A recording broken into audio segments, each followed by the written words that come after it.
that is a massive, massive concern. It really, really is. Children are not familiar with the term victim blaming, but they get the concept.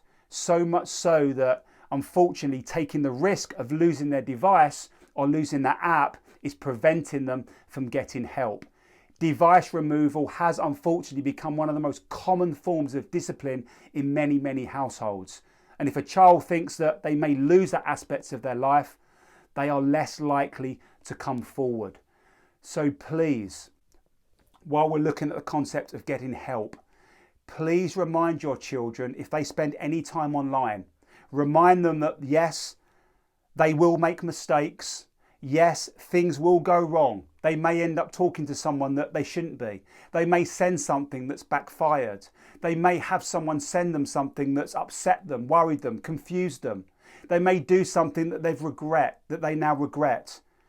Please make this normalized. Make sure your children know that you are not here to blame them, and most certainly take things away. And if children feel that, I'd like to think, if children feel that if they go to that person for help without the fear of losing that device or having things taken away, they will get help a lot quicker. Which brings us on to our last point, and that is what to do if something does go wrong. Obviously, whether you discover it or your children come to you or you find out from any other means or forms, you're going to be at the point of finding out. And what we do next and your next steps are really, really important. The first thing I would highly recommend, it doesn't matter what the issue is, it doesn't matter how damaging or serious you think it is, try your hardest to keep calm. Please do not freak out. If your children see you are calm, it will make them calm and it will make them feel like, okay, I've done the right thing. This is going well. Reassure them, remind them that everything's going to be okay. It's really important that children have that confirmation that they've done the right thing in speaking to you, and they get the reassurance that they've done the right thing. Remind them that everything's okay. And also, while we're looking at this, while we're looking at reassurance, take great reassurance that actually now you know that you can help. Now, when we look at cases of unfortunate things happening to young people as a result of online activity, whether it's a bullying issue, whether it's a grooming issue, in many cases, these things have happened because no one knew about it. And obviously, if you don't know, you can't help and support.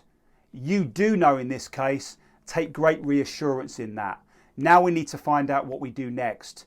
And I would highly recommend sitting down with your children and involving them in your plan of action. Yes, you may need to speak to someone. Yes, you may need to seek extra help and support.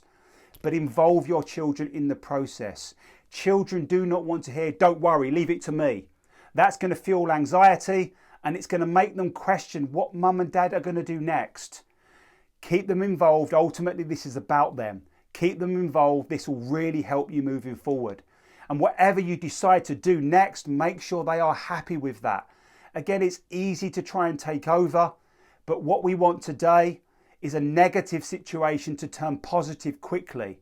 And if your children feel like they've been involved in the process, if another problem happens next week, next year, or in the future, they will be reminded of these steps and they will know, well, mum and dad helped last time, they'll come back to you again. Obviously, if it's been anything in relation to bullying, unkind behaviour, interactions, conduct, grooming, or something's gone wrong online, really try to keep as much evidence as you can. Tell your children about this as well. Take screenshots, take copies, write down the app they was using, the time it happened, usernames, gamer tags, whatever information you need. That will help you get the help you need. And lastly, while we're looking at help, never ever worry about asking for it. I can guarantee you, doesn't matter how big or small the problem may seem at the time, it would have happened to hundreds and possibly thousands of other young people and families before. There is tons of help and support out there.